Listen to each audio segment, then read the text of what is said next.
मी पुरुषोत्तम आवारे पटेल आणि तुम्ही बघताय रोखोक। नुकतंच अखिल भारतीय मराठी नाट्य परिषदेचं 100वे अखिल भारतीय नाट्य संमेलन संपन्न झालं। या नाट्य परिषदेचे अध्यक्ष चतुरस्त्र अभिनेते आणि विक्रमवीर कलावंत प्रशांत दामले या नाट्य परिषदेचे अध्यक्ष आहेत। आणि नाट्य परिषदेचे अध्यक्ष या नात्यानं त्यांनी अगदी शरद पवार असतील, मुख्यमंत्री एकनाथ शिंदे असतील किंवा सांस्कृतिक कार्यमंत्री सुधीर मुनगंटीवार असतील, या सगळ्या प्रमुख पाहुण्यांसमोर ज्या पद्धतीने आपलं भाषण केलं त्या भाषणावरून प्रशांत दामलेंची नाट्यक्षेत्राविषयी आणि नाट्यक्षेत्रात काम करताना महाराष्ट्रभरात गावोगावी ज्या ज्या ठिकाणी जे थिएटर ज्या परिस्थितीत उपलब्ध आहेत त्या थिएटरमध्ये नाटक सादर करताना ज्या अडचणी येतात त्या अडचणींचा पाढा त्यांनी वाचला। अतिशय रास्त अपेक्षा व्यक्त केली आहे। आपल्या कोरोना काळात आम्ही सीएम साहेबांकडे गेलो होतो आणि त्यांना म्हटलं होतं की गडकरी रंगायतन, वाशी नाट्यगृह, कल्याण अशा 3 या शहरातली जी नाट्यगृहाची त्यांची भाडी आहेत ती आम्हाला जरा कमी करून द्या। आणि त्यांनी फक्त एका फोनवरती भाडी कमी केली होती। त्याने भाडी कमी केल्या आम्ही सगळीकडे ते पत्र पाठवून दिलं, त्यामुळे संपूर्ण महाराष्ट्रातली भाडी कमी करून घेतली आम्ही। तर त्यांच्या कामाचा झपाटा माहिती आहे। पिंपरी चिंचवडचे जे रामकृष्ण मोरे सभागृह आज साहेब पण इथे आहेत, मी तुम्हाला अतिशय नम्रपणे सांगू इच्छितो की आपल्या पिंपरी चिंचवडच्या नाट्यगृहातल्या इलेक्ट्रिकचा हा इथे मांडण्याचा विषय आहे की नाही मला माहीत नाही, पण खूप वेळा मांडून झालेला आहे आणि काहीच घडलं नाही म्हणून मी आज इथे मांडतोय।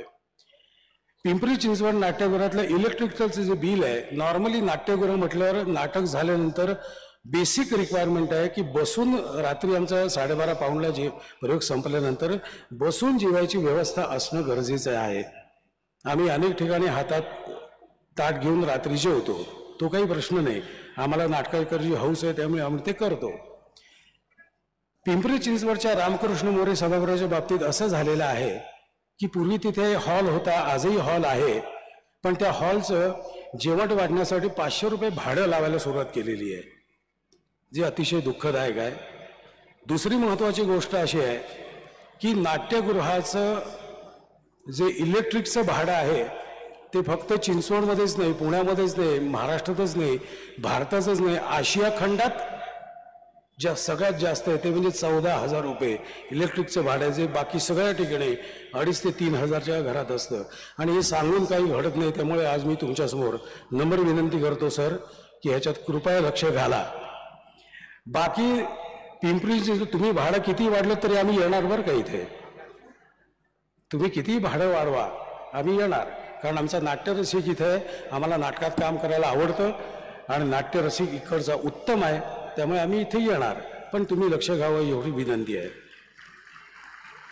की ज्या नाट्यगृहांमध्ये साधारणतः देशभर आणि जगभर एक 4-5 हजार रुपये वीज बिल घेण्यात येते, तिथे काही नाट्यगृहांमध्ये 14,000 ते 15,000 रुपये वीज बिल घेण्यात येतं।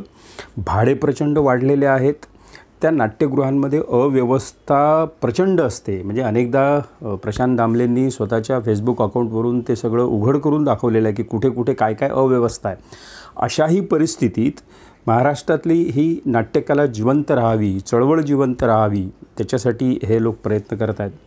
खरं म्हणजे सरकार या कलावंतांच्या दिमतीला असताना आणि अखिल भारतीय नाट्य परिषदेचे अध्यक्ष या नात्यानं प्रशांत दामले सरकारच्या समोर, दिग्गजांच्या समोर काही वेगळी मागणी करू शकले असते।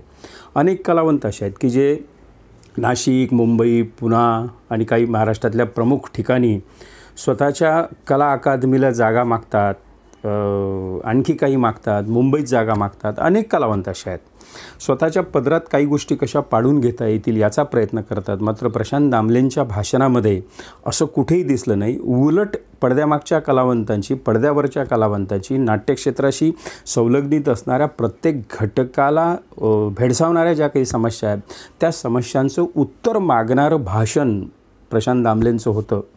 प्रशांत दामलेंच्या या अध्यक्षपदाच्या कालावधीत निश्चितच महाराष्ट्रातल्या नाट्यक्षेत्राला एक वेगळी कलाटणी मिळेल।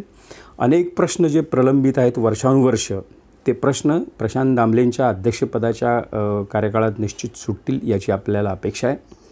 महाराष्ट्राचं नाट्यक्षेत्र हे खरोखर अतिशय गंभीरपणे प्रत्येक काम करणारं नाट्यक्षेत्र आहे. महाराष्ट्रातले सध्या मोठ्या पडद्यावर गाजणारे अनेक कलावंत जे आहेत ते कलावंत हे महाराष्ट्राच्या रंगभूमीची देण आहेत.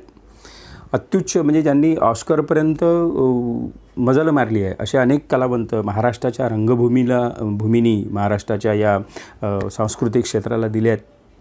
परंतु हे सगळं सादर करताना त्यांना नेमक्या काय काय अडचणीला सामोरं जावं लागतं याची सरकारने गंभीरपणे दखल घेतली पाहिजे.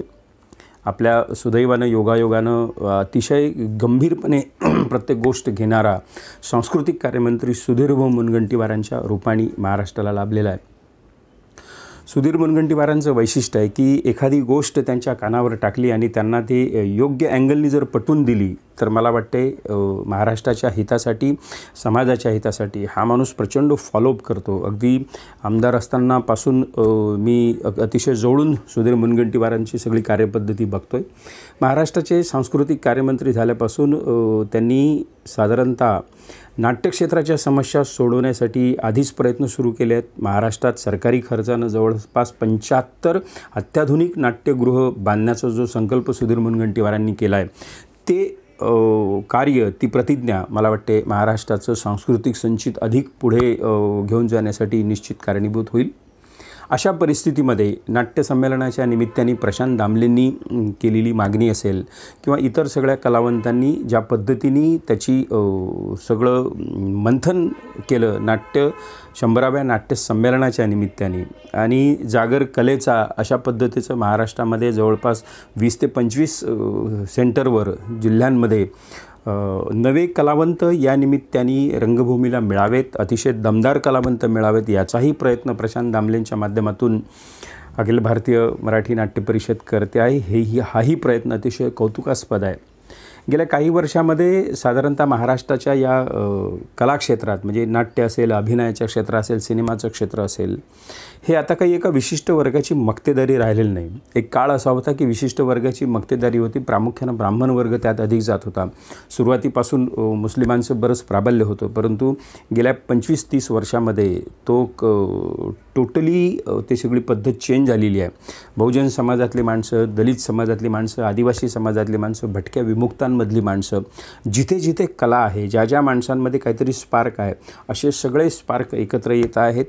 त्यांना संधीसुद्धा मिळते आहे. शेवटी कलेचं क्षेत्र असं आहे की तिथे चेहरा महत्त्वाचा नाही. काही क्षेत्रात चेहरे महत्त्वाचे आहेत, परंतु तुमच्यात कला महत्त्वाची आहे. अगदी नासरुद्दीन शाहपासून ओम पुरीपासून तुम्ही अनेक कलावंत बघितले असतील की चेहरा महत्त्वाचा नाही, परंतु त्यांच्यामध्ये काय कला आहे, काय गुणवत्ता आहे याच्या आधारावर सुद्धा मोठ्या प्रमाणावर बहुजन समाजातल्या, भटक्या विमुक्त समाजातल्या, दलित समाजातल्या माणसांना, तरुणांना संधी मिळते आहे आणि ती उपलब्ध करून देण्याचं काम मराठी नाट्य परिषद ज्या पद्धतीने करते आहे, मला वाटते प्रशांत दामले आणि त्यांच्या सगळ्या सहकाऱ्यांचा आभारच मानले पाहिजेत की जो कदाचित मराठी नाट्य परिषदेच्या इतिहासात हा पहिला अध्यक्ष असेल की ज्या अध्यक्षांनी स्वतःसाठी काही न मागता बॅकस्टेज कलावंतांसाठी, स्टेजवर वावरणाऱ्या कलावंतांसाठी, रसिक आणि कलावंत याच्यामध्ये जे जे काही अडथळे येतात या अडथळ्यांवर मात करण्यासाठी काहीतरी आपल्या भाषणातून मागितलं.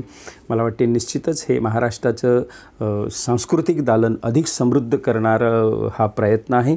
या निमित्ताने प्रशांत दामले आणि त्यांच्या सगळ्या सहकाऱ्यांना आपण शतशः धन्यवाद देऊया.